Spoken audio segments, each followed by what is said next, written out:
What's the difference between that and which one's good? I guess you're saying that.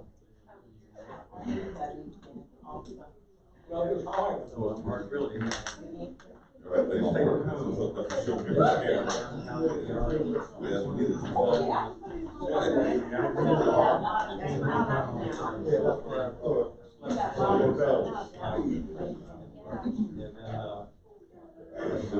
Wife's youngest daughter just finished her fellowship afternoon. That was just finished that.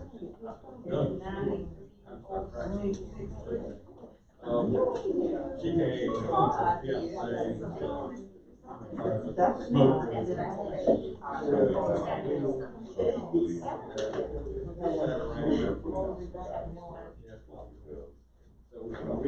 so we ate really well.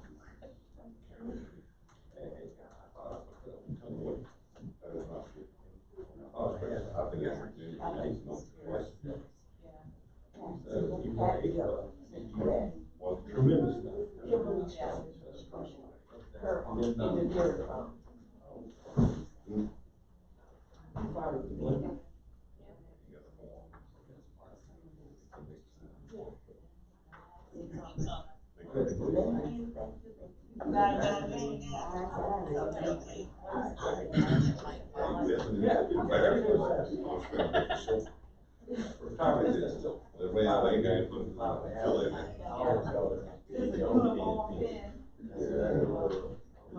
I just had this totally revelation the other day, and I am the age now that my mother was when I started college. I was like, why did I miss the wrong kids? Because there is no way. That my son is being married, and my daughter's I was getting rid of them in their 60s. Not what I was expecting. I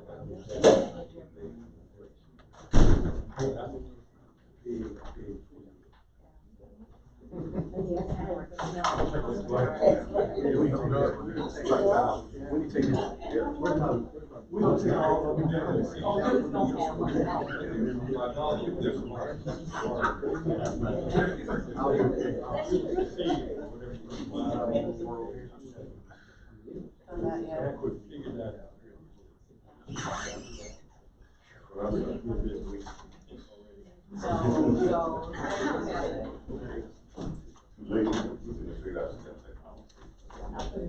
dumb.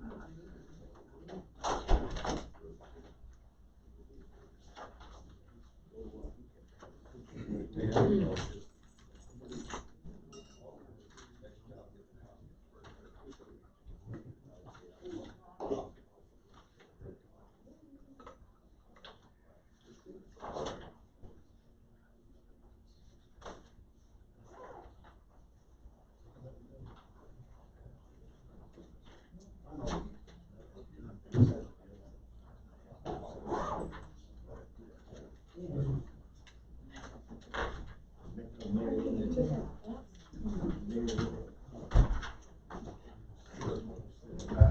evening, everyone. Good evening, everyone. Good evening. All right, that's much better. I'd like to call the regular meeting of Sumter County Council for Tuesday, July 13th to order. Ms. Lee, would you please give us an invocation? May we all stand and remain standing for the Pledge of Allegiance.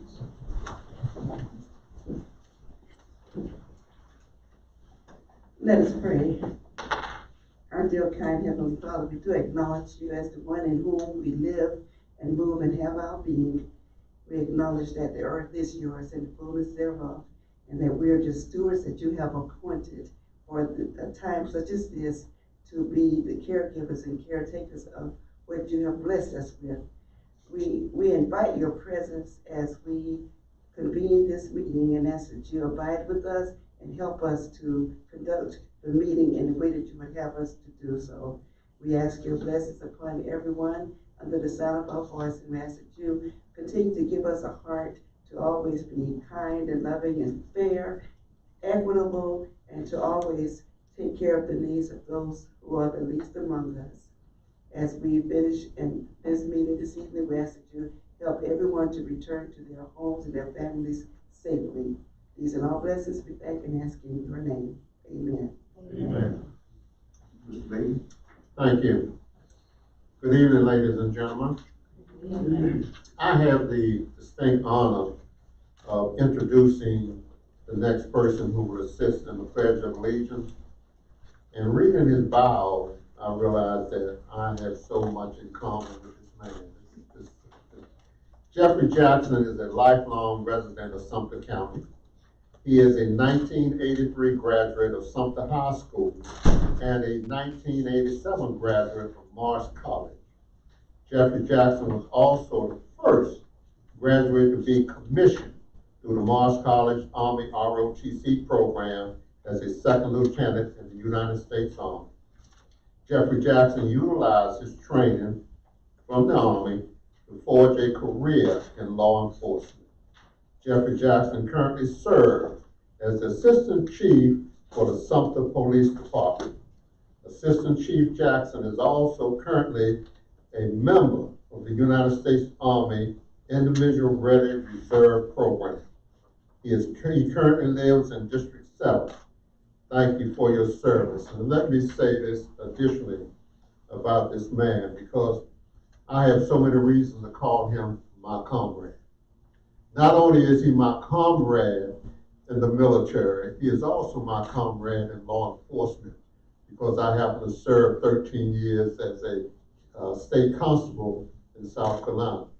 But not only that, he's my brother. And when I say he's my brother, he is a member of the Omega Psi Phi fraternity, a life member, in which I am also a member of that fraternity. So it is with great honor that he is here tonight, and I can say, Brother Jackson, thank you. Thank you. All right. I pledge allegiance to the flag of the United States of America and to the republic for which it stands, one nation, under God, indivisible, with liberty and justice for all. Jeffrey, before you sit down, I have this plaque that I would like to present to you for coming here and honoring us. It's a great pleasure, brother. Thank you. And let me share this with you.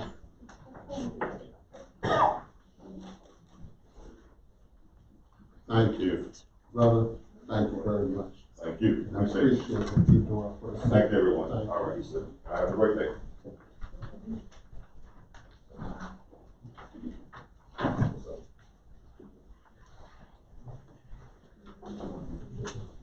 Ms. Lindy, are there any changes to the agenda? Yes, sir, there's one change to the agenda, and it's under, committee, it's under committee report. We'd like for you to please consider adding to that, the, Public Safety Committee report, which was on June 29th. Move for approval. Second. And moved by Mr. Baker and seconded by Mr. Byrd that we approve the agenda with no change. Any discussion? Hearing none, all in favor of approving tonight's agenda, please say aye. Aye. All opposed? Have a motion to approve the minutes from our meeting of Tuesday, June 2nd, 2021. So moved, Mr. Chairman. Second.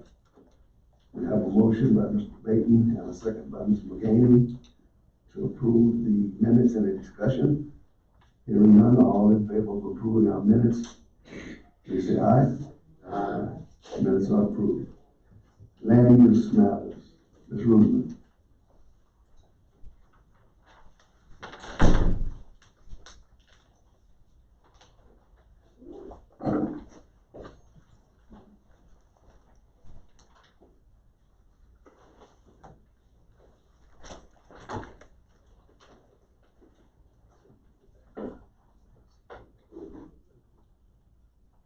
We'll see if it comes up. RZ 2110 at 915 Northwise Drive is a request by South Carolina Department of Mental Health. There have been no changes to this request since second reading. Move for approval. Second. It's been moved by Mr. Baker, seconded by Mr. Eads, that we have third reading approval for RZ 2110. Any discussion? Hearing one, all in favor?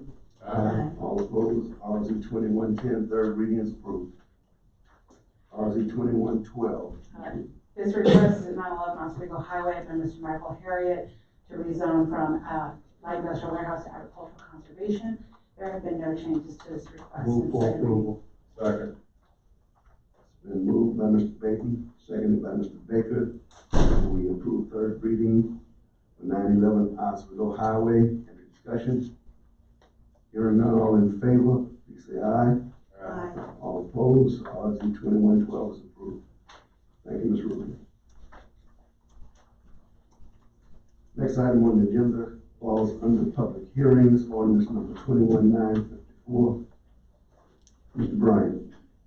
Mr. Chairman, members of council, ordinance 21954 is an ordinance to abandon Martino Avenue and convey the property to Fred Lee Hatfield III, listed as Hatfield on adjoining surrounding property.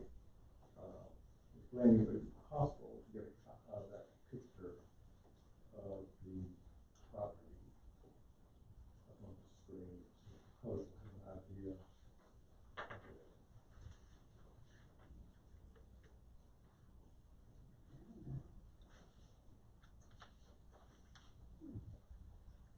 So anyway, without necessarily delaying this, Ms. Hatfield, Ms. Hatfield, and then the people on the property before them own all the surrounding property, and Martino Avenue was never developed, it was never improved. It's a paper street in the classic sense of the word.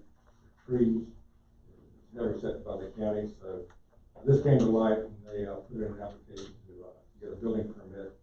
Part of the property in which they intend to build a house sits on the paper street, Martino Avenue.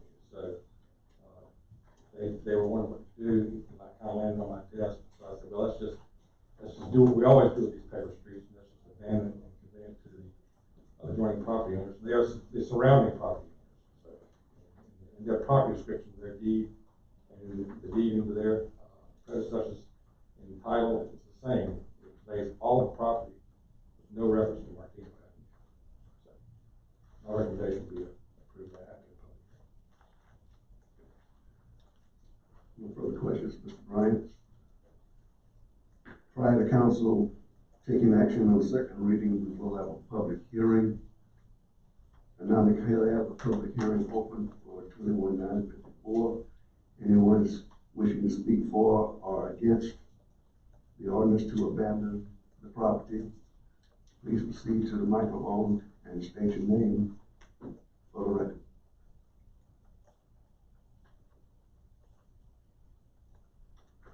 Seeing none, public hearing is closed. Move for approval. Second. I have a motion by Mr. Baker and a second by by Mr. Byrd to approve second reading of ordinance 21-954. Any discussion? Hearing none, all in favor? Aye. All opposed? Second reading of 21-954 is approved. 21-955. Mr. Chairman, members of council, 21-955 is an order to approve an easement across property that the county owns and adjoins Racetrack Road. This will allow the city of Sumter to put water and sewer lines across that property outside of the right-of-way of Racetrack Road, and including the proposed expansion of the right-of-way. It actually be on our property, right along adjacent to, parallel to Racetrack Road, all the way out to the site of the Milton Molecular Project. Would they take any questions prior? Any questions?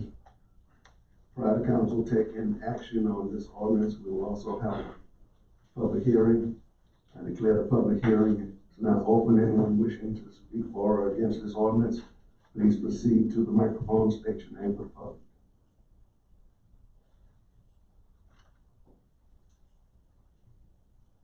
Seeing none, public hearing is closed. Move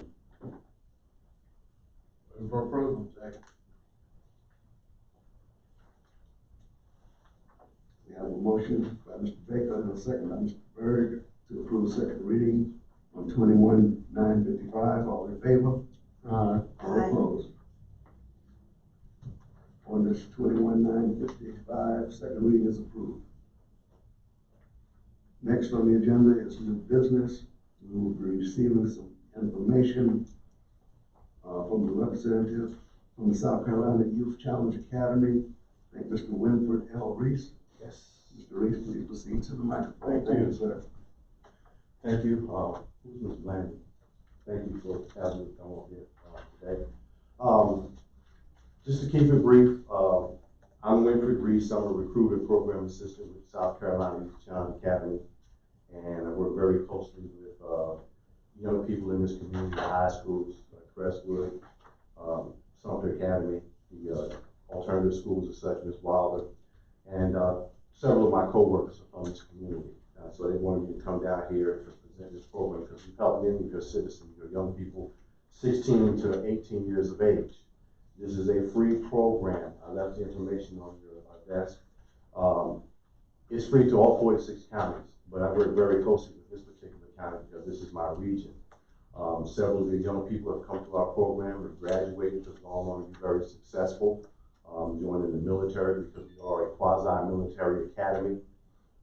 We offer the discipline that young people are going to need to finish their education because we're part of Richmond County School District 1, which would mean if a young person did come from Sumter County, they would have to withdraw from this school district because they can't be in two districts at the same time. So they would come in Richmond County School District 1. We're considered adult education, which means we offer GED. But we are working on credit recovery right now as I speak. So we are taking 15-year-olds just to see how that's going to work. But they'll be doing their classes virtual.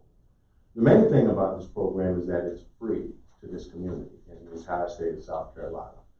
The funding for the program is 75% federal by the National Guard Bureau of the United States, and the other 25% is National Guard of South Carolina under the guidance of Major General McCarty at the TAG office in Columbia, the Adjutant General's office. Again, I just want to let you guys know that this information, this program is here, it's free, it is at no cost to a parent. A parent only has to do things for personal hygiene. Again, we're offering education. We're offering a partnership with Midlands Tech. These young people come in here, they can graduate this program in the 5.5 months of the residential phase of it. We have a partnership with these young people can be vital citizens in y'all's community. We have IT, construction, HVAC, welding. These are the type of programs that we offer these young people should they advance to the next level to go to Midlands Tech. Again, all of this is free. The Midlands Tech portion, the Job Challenge is free. The Youth Challenge Academy portion is free. So that's what makes this vital to the community because on average, South Carolina has anywhere from 39 to 4,100 young people failing school, dropping out between the 10th and 12th grade. That's on average every year. That's over the past 10 years. My last update was for 2019. It hadn't really changed. So we're really suffering a lot of kids being lost to the system or being just outcast when there are programs like this one that are viable, that are free. I want to keep emphasizing this program is free. The only thing a young person has to do is be within the age limit, be with a citizen, and not have a felony conviction or a felony charge. Even if they do have charges, they come under that situation where they have issues with law enforcement. We work with PTI, pretrial intervention programs, to help young people, help the charges get expunged if they complete the program, but they have to volunteer. The court system can't make them come. We work with a partnership. We work with arbitrators. If these young people will to come in and do what they need to do, get their discipline, finish their education, a lot of times those charges are expunged. 99% of our graduates go on to be successful. Unfortunately, there are a few that they fall by the wayside. We can't help them all, but we do help a vast majority. And this is a nationwide program as well. So when they graduate, they still have a full year, legitimate full year, where they can contact us and be a part of this program. It's really lifetime. But once they graduate, they have access to their counselors, case managers. These are all the things that we're providing again. It's free. The young person just has to be willing to come in and do what they need to do. So that's basically it. Two of your citizens, they got me to come up here today because they didn't want to do this, but they're here. So if there's any questions, anybody needs literature, I'll be glad to give it to you because this program does work. My sons, two of them graduated from this program, one in Virginia and one here in South Carolina, so I know it works. Mr. Chair, I do have a question. Yes, I noticed that it says that they're to be drug-free, and a lot of times we encounter students who have dropped out. Oh, we expect that. Yes, and so do you have like any drug rehabilitation? Yes, we do. Part of the program is drug, because we have a medical staff. That's why we have all our children our young people. They're COVID tested every other week. We quarantine them because we're at a military installation, so they're in a dormitory. So we have the facilities to separate if someone should come up positive. Over this COVID situation, we only had two young people came up positive, and we were able to quarantine because the facility is large enough that we can do that. As far as the drugs, we accept the fact that a young person is going to come to our program, and I know they're smoking weed. I just did an interview with a kid today, and the first thing I asked, "Are you chopping down trees, boy?" "Yes, sir." So he knows we know all of it. We don't give them a drug test until after 8 weeks because we know that a lot of these young people, especially with the use of marijuana, they're going to come in hot. So we tell them we're not going to give them a drug test at the beginning. But we know they're not going to have access to drugs on a military installation anyway for 8 weeks, so we know they're going to come up clean. If they do, then we're weak somewhere, which we haven't had that problem. And we will test them. But we're not going to put suspicion on them. Unless they really give us a reason. We haven't given a drug test in 3 cycles that we actually had to. And that was because kids were able to go home before COVID. And when they came back, they went with their friends and they started, So that was it. But other than that, we haven't had any positive drug come back at all. So we do take care of that. We have a medical staff full time. We have EMS on our facilities full time. It's like 30 seconds away. So we got the medical aspect of it covered. We have the educational aspect of it covered. And we have the discipline because we're qualified military. It's not a boot camp. It's not DJJ. Great. And is there a maximum number of students that you will accept? We can take up to 140 per cycle. There are 2 cycles a year. When we just started our second cycle for this year, January, for July the 12th was yesterday. So we just had our intake for our second cycle this year. But from January to June and from July to December is when we have our cycles. The residential phase of the program is 5.5 months. But the entire program for a young person is 17. That other 12 months comes in after they graduate, where they get that follow-up, that counseling, their case manager. So if they lose some of their certificates and things, they can just call back up and we just print them out and back to them or email them back to them. They have that kind of contact once they graduate. They're a permanent part of the system. Thank you. And the registration process is in here? Yes, ma'am, it is. Yes. They can go online, they can go to South Carolina Youth Challenge Academy, go to the website, it'll prompt them right to where they can fill out an inquiry. It's like a pre-application. And once they do that, we'll give a follow-up call within 24 hours, talk to that parent or that guardian, or if it's a caseworker, we'll talk to them, set up a time where they can come in, and we do an orientation and overview. And once they do that, we'll figure out if they want to participate in this program, because again, they have to volunteer. Now, if they have issues with law enforcement, the court can't make a volunteer, but they can make a deal with them. And a lot of times it actually works. I mean, we had a young man he actually came to us in Jackets. He was just in a bad situation. But he led the academy from day one, the entire time. So he was a sergeant major of the cadets. And this kid came to us in Jackets. It's about a mindset. They're around examples. We have a diverse staff, well educated. More than 60% of them are former military, like myself. Some of them serve several branches of the military.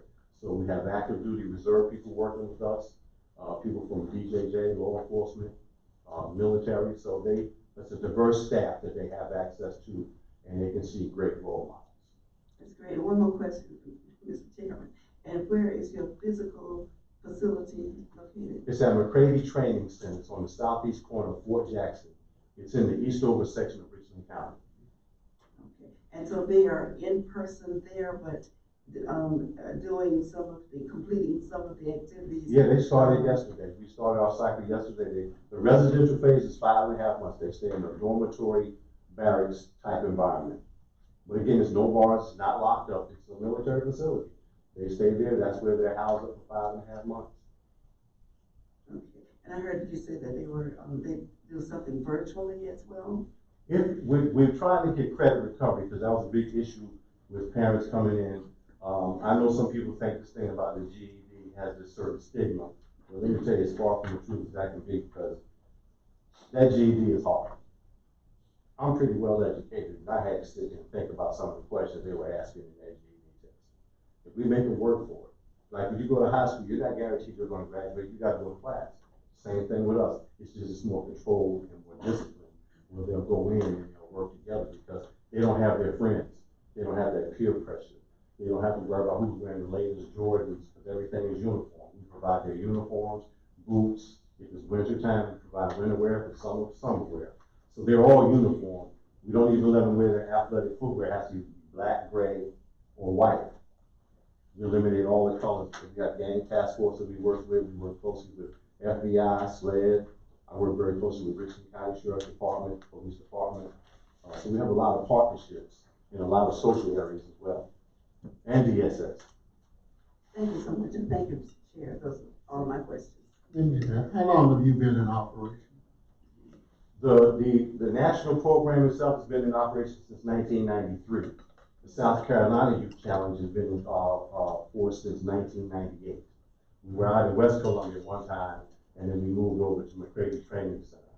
We also had a partnership with Aiken Tech. That partnership was transferred to Midlands Tech. We're going to consolidate everything, so everything is right at McCready Training Center. Okay, I'm a licensed master social worker, and I just want to say I commend you for what you're doing. This is an outstanding program. I'm looking at it, and this is what our young people need. So I just want to commend you, man, and your staff for what y'all are doing. Well, thank you. God bless you. And we need mentors and volunteers, so come up here at McCready Training Center. We got a whole 100 and something odd new kids coming in, so they're there. If they want to be a mentor, we look for, because we need it bad. Okay? Any other questions? How many students from Sumter County do you have? I've been with the program myself since 2017, and I can think of at least 24. 2 dozen? Mm-hmm. And so when a student goes to your program, they're now a student in Richland County? Richland County School District 1. Yeah. They're part of Richland County School District 1. So So that's why they have to withdraw from the school district that they're in, so that we can count them, because everything is numbers. is this a state or is it private? No, it's the state. It's state. This So is the money federal. follows the kid. Excuse me, sir? The money goes with the student to Richland County. No, not necessarily. State Well, actually, it will stay where it's at for another student, because our funding is completely different. It comes from the federal government and the state itself. They go for Yeah. We get it on the Yeah, national. and I agree with Mr. Baker. Sounds like a great program you got going. It's free. I've been working for it during 5 years. I've had a son graduated in Commonwealth Challenge. He has his own business now. Matter of fact, he made more than I do. The other boy, he's in Florida. He's an MMA, well, he trained MMA fighters because he's ex-military. he went through the program here in South Carolina. So I know it works. You know, I see it every day. It does work, but the kid just has to be willing to buy into the program, and the parent has to be willing to support it. Because, you know, they have to give that support, you know. So if they're willing to do that, it works. I know it does. Mr. Chairman, I'd like to be recognized. Mr. Reese, I don't know if you remember me or not, but a few years ago, I brought a youth to your facility from my community. And he was released by his parent, and he needed some retraining and redirection. We brought him to your facility. I brought him there, spent some time with you and your staff. And I just want to say to this body that I can commit firsthand, these guys do a good job. It's almost like a military boot camp culture. Everybody has on the same thing, they eat the same thing, they go to the same places. It's military style format. And I have been on site, and I just want to thank you for what you do. I've had the personal experience. Well, thank you. So if there's anything I can do, you guys have my number and information. We do virtual stuff too. We have a new virtual schedule coming out through Zoom. Because a lot of times families don't have access to the internet. So when they don't, we'll do a Zoom session, even if they can get on their phone. But we've got several ways we'll communicate with a family or family member or any social department like DSS or DJJ. We have very open lines of communication with them as well. Okay. Thank you for your time. I really appreciate it. Thank you very much. Thank you, Mr. Reeves. Next item on the agenda, ordinance number 21-957. Mr. Brian. Mr. Chairman, Mr. Council, Bertie Wilson is the chairman of the trustees of the St. Matthew Missionary Baptist Church, written a letter asking to purchase a little triangular-shaped piece of property on South Greenberg Parkway for $2,400. It's technically known as 9 Taylor Circle. And we have the map. There you go. Can you scroll down just a little bit further? There you go. That's good. You can see the church actually in the triangle-shaped piece of property. And they own that rectangle next to it, and then they bought the other two larger rectangles. And now they want to square off their property by acquiring this little triangle at the bottom of those two larger rectangles that's owned by Suffolk County. That's the piece they want, and they want to pay us pay you $2,400 for it. So This is approval first reading. Second. Yes. It's been moved by Mr. Byrd and seconded by Mr. Eden that we approve first reading on ordinance 21-957. Any discussion? Hearing none, all in favor? Aye. Next items on the agenda, ordinance 21-954 and 21-955 were disposed during the public hearing section. Come down to ordinance number 21-956, Mr. Bright. Second reading. Mr. Chairman, Mr. Council, this is the second reading of 21-956 to add the words, quote, litter removal and disposal under the section of ordinance 13-790 codified in section 2-248 of our code. Put those words under the Public Works Solid Waste Committee. Any questions? Move for approval. Second. Been moved by Mr. Baker and seconded by Mr. Ganning that we have second reading on ordinance 21-956. And I will note that this ordinance does not require public hearing. Any discussion? Hearing none. All in favor? Aye. All opposed. Committee reports, Personnel and Technology Committee. Thank you, Mr. Chairman. The Personnel and Technology Committee met this afternoon, and we had all of the members present, myself as the chairperson, and Councilman Washington and Councilman Byrd as the other members. And we had a couple of items to discuss. And from those discussions, I do have one motion and second, but I will explain what it entails.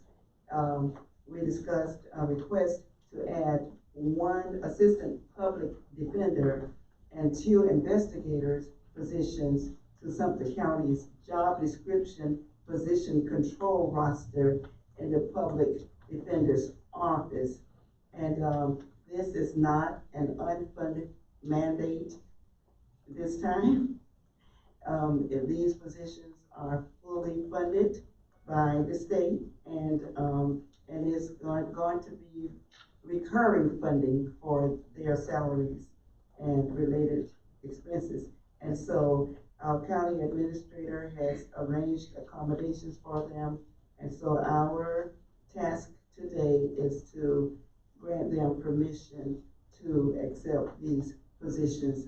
And so from the committee, we have a motion and a second to approve this request. Mr. Chair, that's my report. A motion and a second from the committee. You've heard the motion and the second from the committee. Any discussion? Anyone, all in favor? Aye. All opposed? Thank you, Ms. McGaney. Okay, the other item did not require any actions at this time. The Fiscal Tax and Property Committee meeting did meet with myself as chairman, Mr. Edens and Mr. McGaney as members. We received information from our attorney on two recently decided Supreme Court decisions, one in Greenville County, one in Beaufort County. This was for informational purposes only. No action was taken. Public Safety Committee report from 6/29, Mr. Washington. Thank you, Mr. Chairman. Appreciate that. The Public Safety Committee met on two issues. The first issue centering around the American Recovery Funding and the opportunity for the Suffolk County Sheriff's Department to get some of the things done that have been hanging out there for quite some time.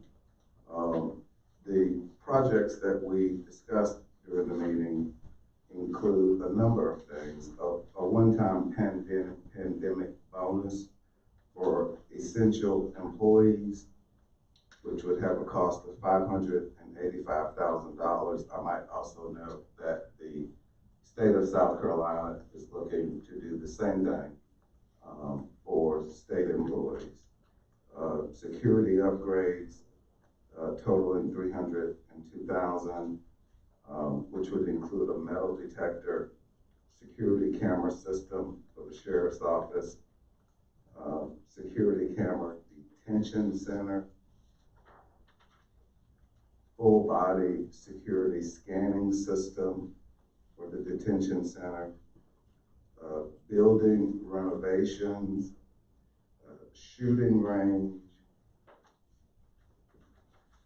and then the additional request would be the addition of a training center.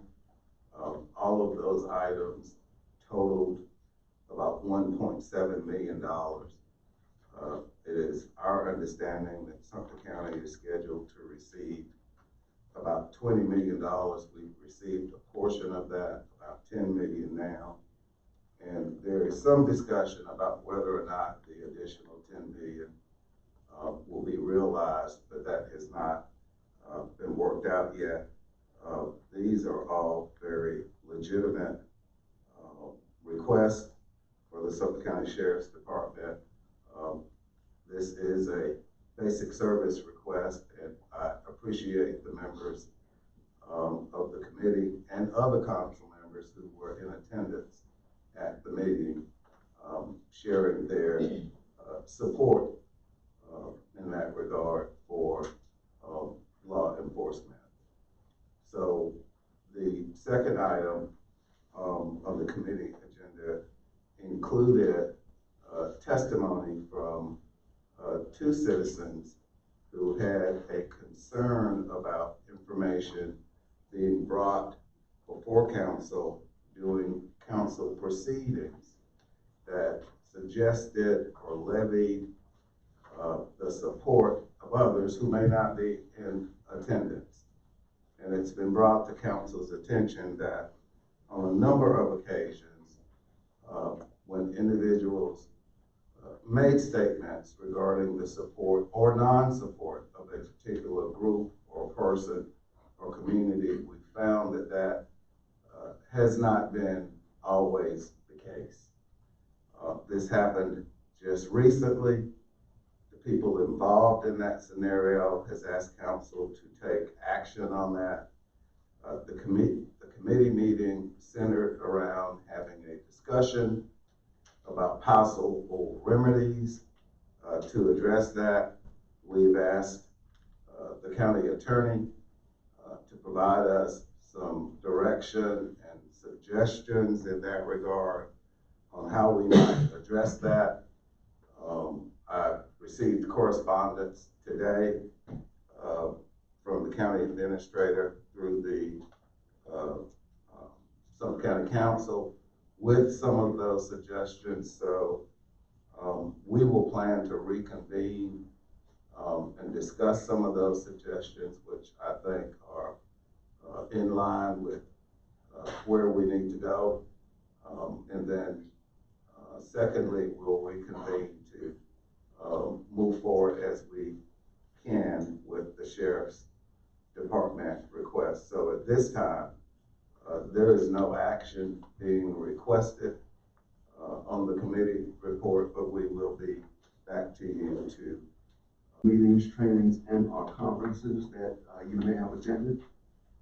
Yes, Mr. Chairman, I'd like to report on an item that I've been reporting on for months, but for the last month or so, I did not report on it, and it's still in my mind. And this is the military veterans that are dying in Sumter County.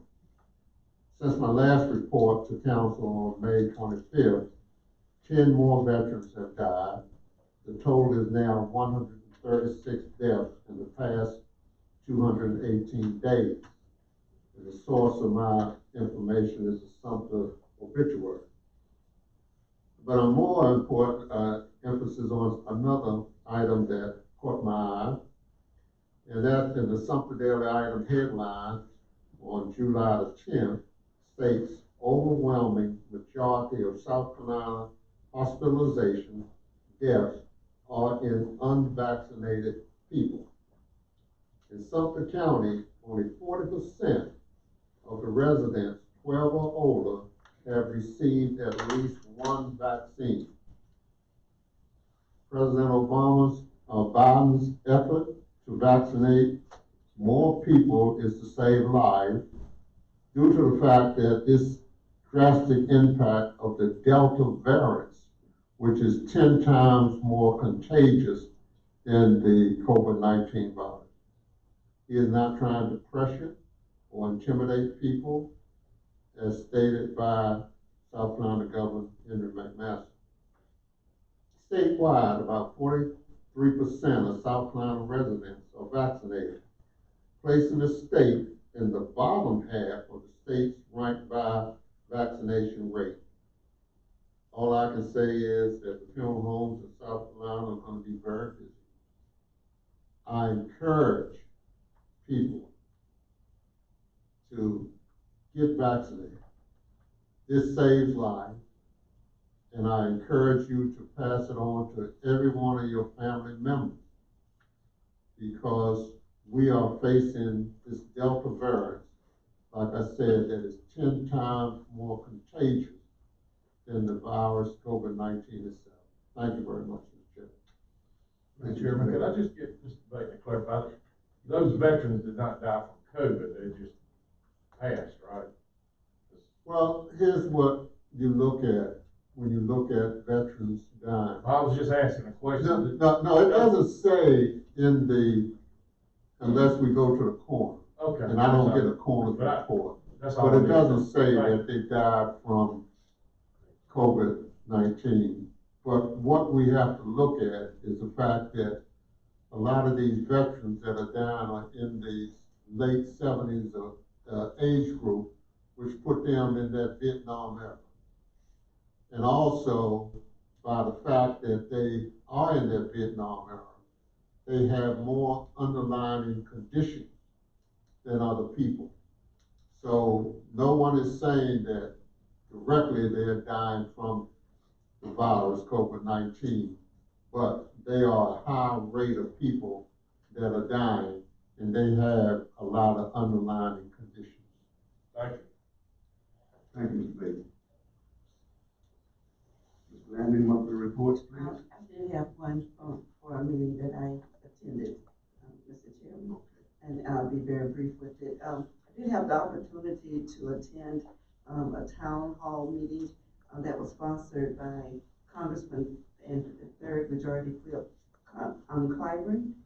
It was held in Manning this past week, and one of the takeaways from it is I would like for the record to show that the public can go onto his congressional website to see the programs that are being offered, and especially for families that have children ages 17 and under. There are a lot of benefits, and he called his town hall meetings "Help is Here," and it's just amazing the amount of help that families with children can benefit from during this time. And also want to announce that my period as the chairperson of the Santee Lynch's Regional Council of Government ended on June the 30th.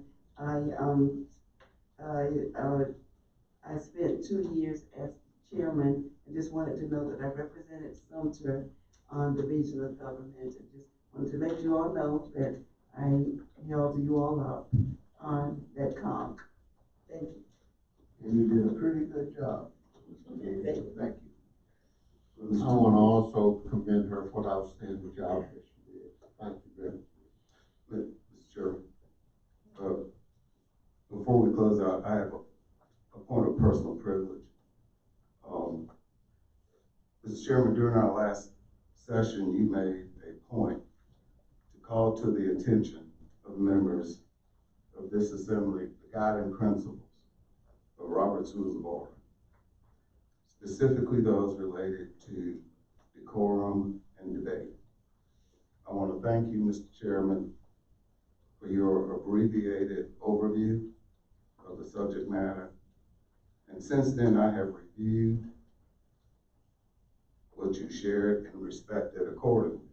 In doing so, I've also studied in some detail additional sections of Robert's Rules of Order, which I feel should be also noted and respected.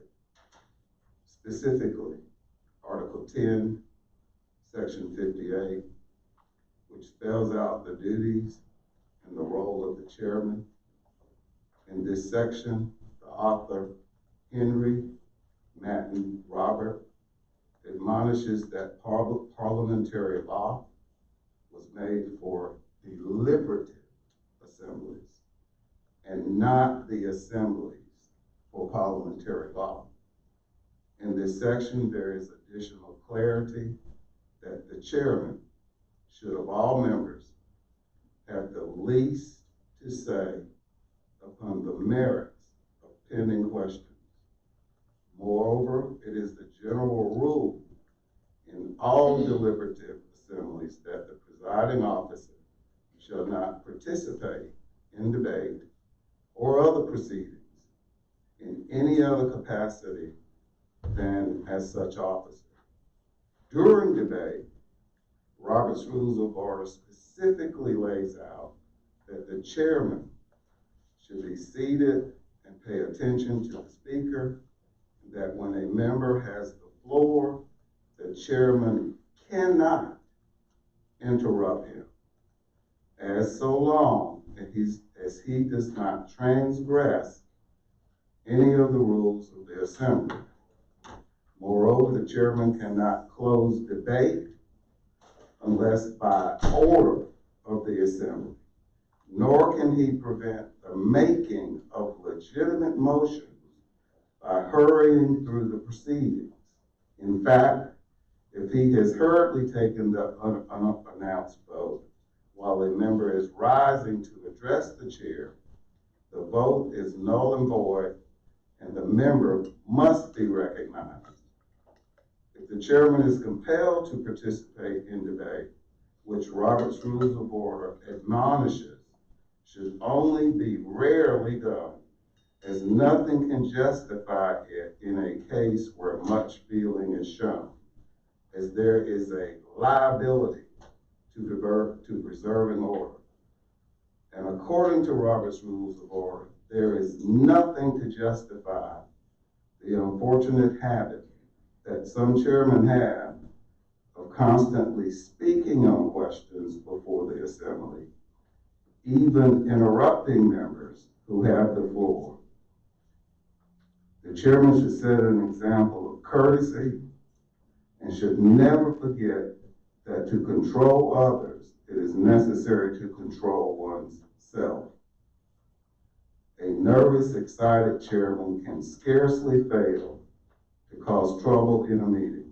No rules will take the place of tact and common sense on the part of the chairman. Mr. Chairman, thank you for the opportunity to share this information publicly and with my colleagues. I think it will help us all. I think this knowledge base is equally important to ensuring the deliberative nature of this body. And this body is a deliberative body so that we may effectively conduct the business at hand and meet the demands of our community. Mr. Chairman, thank you very much for my time. Anyone else? Landing monthly reports. The COVID information is in your packet. Also, we have a letter from the South Carolina Association of Counties, input requested from SCSE legislative policy development process. If council members would please look at that, I'm sure Mr. Nixon could tell you more about it. The Zoning Board of Appeals meeting will be tomorrow, July 14th at 3 o'clock. The information is in your packet. And then we have placed this in your packet before concerning the classes as well as other programs going on at the South Carolina Association of Counties Conference. Should you have any questions about those, please see me. But I think I've got everyone registered, and anyone that's taken a class, they're registered already. Thanks.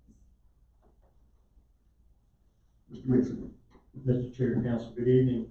Just a couple of items. First, I'd like to announce that we are trying to schedule our first Sumter City County Litter Advisory Board Committee meeting on July the 26th at 6 p.m. at the Patriot Park Pavilion. We're still coordinating that effort with the members, but that is what we're proposing at this time.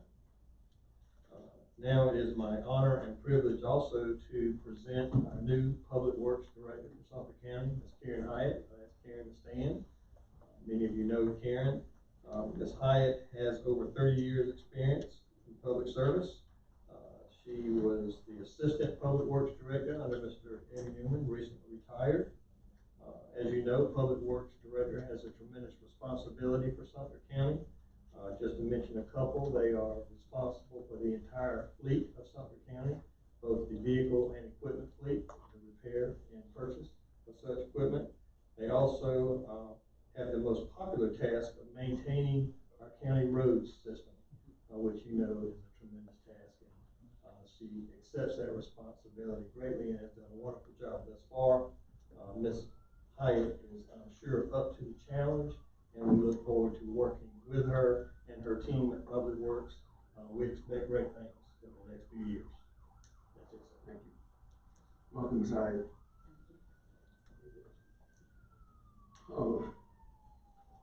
Come now to the public comments section of our agenda. Citizens desiring to speak are limited to no more than 3 minutes. Please address your comments through the chair. I now declare the public comment section open. Anyone wishing to address council, please proceed to the podium and state your name for the record.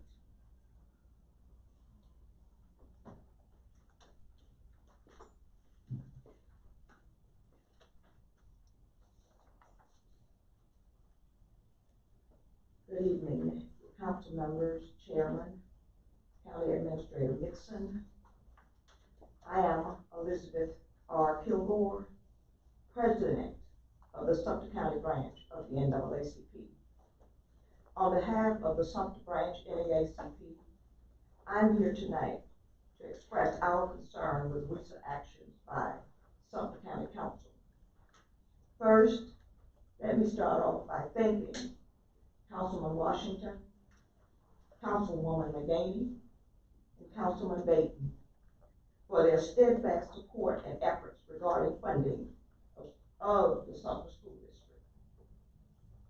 Our members are disturbed that the other 4 members, the majority of Sumter County Council, did not think it was important to fund the Sumter School District more than 15% of what it could be funded by law. It is not clear why we are abandoning our responsibility to educate our children. Even legislators in Columbia realize that education requires funding. Yet, this council approved funding the animal shelter with a 75% increase. Meanwhile, employees of the school district who are not eligible for step increases only receive 1%. Does this mean, then, that our animals are more important than employees of our school district who are the caretakers of the education of our children? Do you really think this is a good message to school district employees or the citizens of Sumter County? The Sumter branch NAACP is also disturbed that the Liberty Charter School has diverted much needed resources from the Sumter School District. You have the chance to make a difference, and yet you have not. Even more, Sumter County Council's failure to discuss the charter school's financial and other impacts is a clear lack of stewardship. The attempt to silence members of council who raise this and other very important community issues will be closely monitored by the Sumter branch NAACP. We recommend that Sumter County Council be transparent in its deliberations and more focused on issues that benefit all citizens. And let me emphasize, all citizens. Thank you, Mr. Chairman, for the time. Thank you, Ms. Kilgore. Anyone else?